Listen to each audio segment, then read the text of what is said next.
Bismillahirrahmanirrahim. Assalamualaikum warahmatullahi wabarakatuh.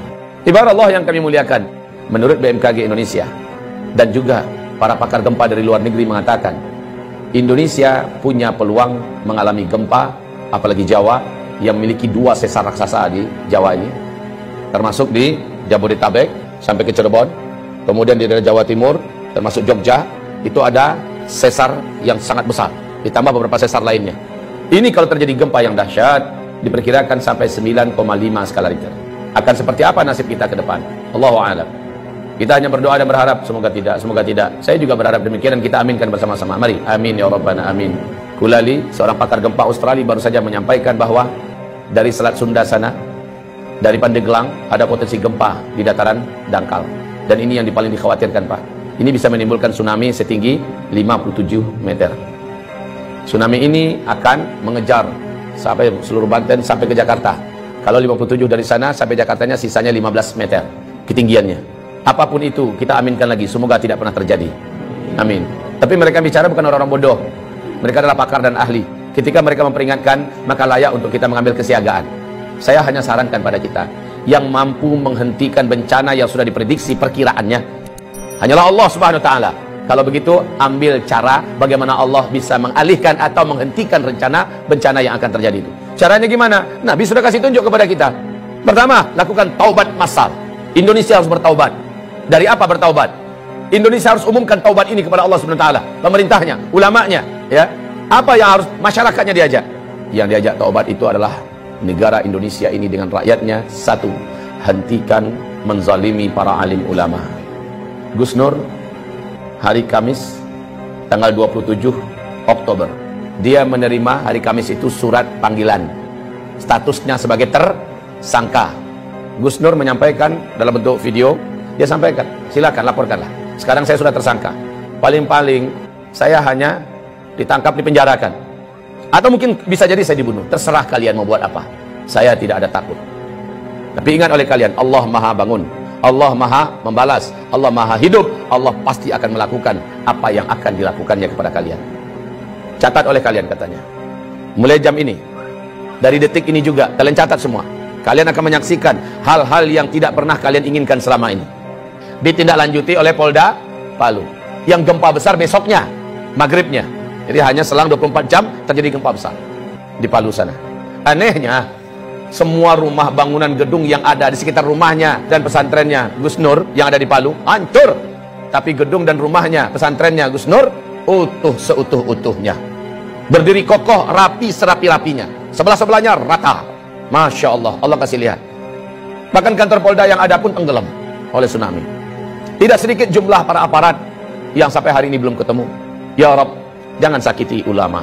Saya sudah sampaikan kepada pemerintah negeri Republik Indonesia tercinta ini, Anda berutang ke sana kemari dengan harga dan angka yang sudah sangat gila-gilaan, dan ini membahayakan untuk NKRI ke depan. Sekarang mau Anda tambah utang berapa? Silahkan tambah. Anda bangun di sana sini, tapi dengan perilaku Anda menyakiti para alim ulama, mereka wali-wali Allah di muka bumi ini, mereka kekasih-kekasih Allah di muka bumi. Allah ratakan semua, Allah habisi semua yang kalian bangun, bahkan nyawa kalian pun tidak akan terselamatkan. Ingat ini baik-baik, wahai para penguasa. Anda tak lama berkuasa, hidup Anda juga tidak lama di muka bumi ini. Jika para alim ulama tidak Anda perlakukan dengan mulia, ibarat Allah yang kami muliakan, tidak ada rezim yang ada dalam sejarah lalu menentang para pembawa-pembawa dakwah, melainkan rezim itu akan berakhir dengan tragis.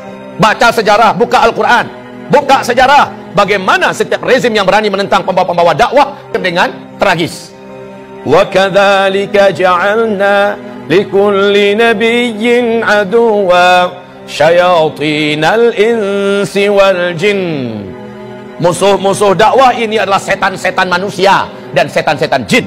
Demikian Allah firmankan, yuhi ba'duhum ba'da zukhrufal qawli ghurura. Konspirasi mereka sesama mereka saling rapat dan akrab dalam rangka memadamkan dakwah, tapi pada ujungnya qul ja'al haqqa wa zahaqal batil. Kalau kebenaran sudah datang, kalau kebenaran sudah diusung dan dibawa, diperjuangkan, yang batil pasti akan enyah. Apa yang kurang dari Firaun? Puncak dan puncak kekuasaan-kekuatan saat itu di tangannya. Negara-negara mana yang tidak takut dengan kekuasaan yang dimiliki oleh Firaun? Kekuasaan yang luas, bala tentara yang banyak, persenjataan yang hebat, media semuanya di tangannya, semua kekayaan ada di tangannya. Kurang apa Firaun? Dan Musa hanya seorang pendakwah biasa.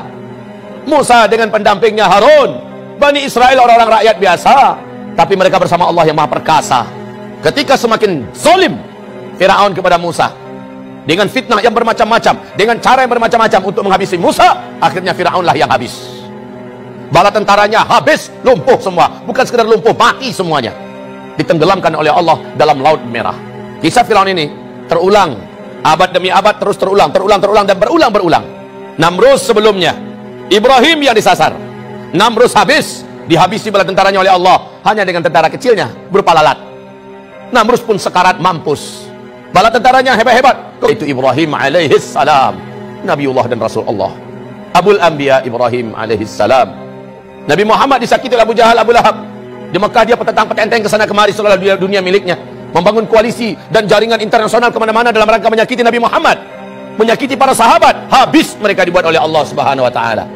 Maka rezim manapun di muka bumi ini, kalau sudah berhadapan dengan dakwah ilallah, berhadapan dengan ahli-ahli dakwah, para alim ulama, pembawa dakwah, pembawa kebenaran, Allah pasti akan tetapkan in lan tajida li sunnatillahi tabdila. Tidak akan didapatkan sunnatullah itu bisa berubah, tidak akan pernah berubah. Sunnatullah itu tetap akan terulang. Saya tidak tahu omongan ini akan sampai tidak ke telinga para pemimpin dan berkuasa yang sedang memimpin di Indonesia.